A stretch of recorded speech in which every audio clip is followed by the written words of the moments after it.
Hello everybody and welcome to the 2022 NBA Draft, where the pick is in for the Indiana Pacers. Colin. Yep. I, in our mock draft, had them taking Bennedict Mathurin. That was with Shaden Sharp off the board. Yeah. They have Tyrese Halliburton now. I think, personally, I don't have a big discrepancy between Sharp. Well, actually, I kind of do. But, I mean, at this point, Sharp, Mathurin look to me like the two guys that I would be considering here. I personally would take Shaden Sharp in a heartbeat. As you know, I'm a big Shaden Sharp guy. But I wouldn't be mad if they took Bennedict Mathurin because I think the scoring potential is there for Mathurin. Yeah, I think Shaden Sharp. They need wing. They just need a wing scorer to be completely honest. Yeah, I completely agree. And I think that the Pacers at this point, they're at the start of the rebuild, right? We hear all the rumors about them wanting to trade Miles Turner. They already got rid of Sabonis. You got Tyrese Halliburton. And now, what's the next guy? What's the next guy? What's the next piece? We've been talking about all these teams who have the pieces and they just got their final one.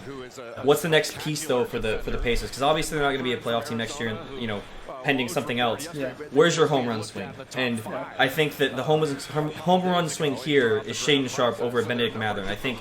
Ooh. I think Mathurin. We know what he is. He's a shooter. He's a defender. What else can he do? Not saying that he couldn't develop into a guy that can create his own shot. I think that Shaden Sharp has so much untapped potential that if you don't pick him at 6, I want them to take Shaden Sharp. Yeah, Let's see the next team's taking him if they don't. The 2022 NBA Draft, the Indiana Pacers select Bennedict Mathurin. Interesting. That's interesting. Now, I had them taking him in the mock draft. I just think they needed a surefire scorer to pair with Tyrese Halliburton. I think this is the safe pick. I agree. Yeah, I mean, this is a classic example of you want the safe pick here. And not saying Bennedict Mathurin can't score, because I think there's a chance he could be a 20-plus bringing scorer. Shaden Sharp is this guy who we have no idea. Yeah. It's like, do you want what's in the box or do you want a new car? I have no clue. Exactly. Exactly. And I would have taken what's in the box personally. I would have too, because again, the Pacers aren't expected to do anything next year. Yeah. Not even 2 years from now. This is your time to get the picks or the pieces that you need to contend again, or at least get to the playoffs. And I think Shaden Sharp was that player over Bennedict Mathurin. And again, we're not saying Bennedict Mathurin's a bad player or won't develop into something. But like Brune said, what's in the box? Because I think the player the team that gets Shaden Sharp is going to be ecstatic. Well, let's not talk about Shaden Sharp anymore. Let's not, because the Pacers fans watching obviously want us to talk about Bennedict Mathurin. And if nothing else, I love his scoring potential and I love his athleticism. Like, that's what he does, and that's what he brings to this team. And I think that's huge, especially when there's so much uncertainty between Malcolm Brogdon, Buddy Hield, Miles Turner. Yep. Go down the list, and you're like, all right, who's going to be here for our rebuild?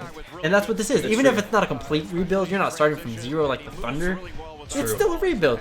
And I think Bennedict Mathurin gives you that guy who you can come in and be like, hey, this guy's going to come in as a rookie, going to come in and average 15 a game. Second year, probably going to average 20. Third year, 20. Fourth, 20. Like, and you get that, and I think that's where you go from there. You can trade Buddy Hield at this point. I don't care. I have Bennedict Mathurin. Well, I'd rather have Bennedict. I think we talked about this during your mock draft. I think Bennedict Mathurin does everything Buddy Hield does except with defense, and then some. Yeah. And obviously he's going to be a guy that, like you said, will average 15 as a rookie. So, good pick. I mean, like I said, I'm not trying to knock Bennedict Mathurin. No, roast him in the comments, please. Yeah, I'm sorry. I'm sorry if that's the way I came off. But no, Bennedict Mathurin's a great player.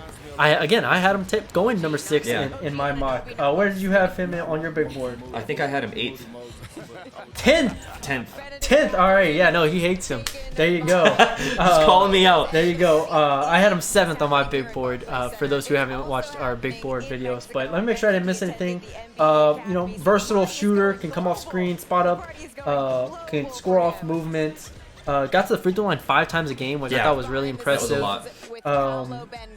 Defensive consistency and handling / creating for himself are the 2 areas of improvement that I have for him. I agree, but the defensive stuff I think will come. He's too good of an athletic player. And not for nothing, he has Tyrese Halliburton creating for him. Go ahead. Right, but he's too athletic of a player not to be good defensively. I think, again, it's just you're coming from the college to the NBA, and as we've seen with guys like Jason Tatum, for example, complete minus defender coming to the draft. And now look at him. You know, he's leading his team to the NBA Finals. Yeah, I think there's a very, very high upside for Bennedict Mathurin. So I think a floor of like KCP and Tim Hardaway Jr. I think is very realistic. And if you get if what you get here is a KCP at good KCP, I think that's a great pick.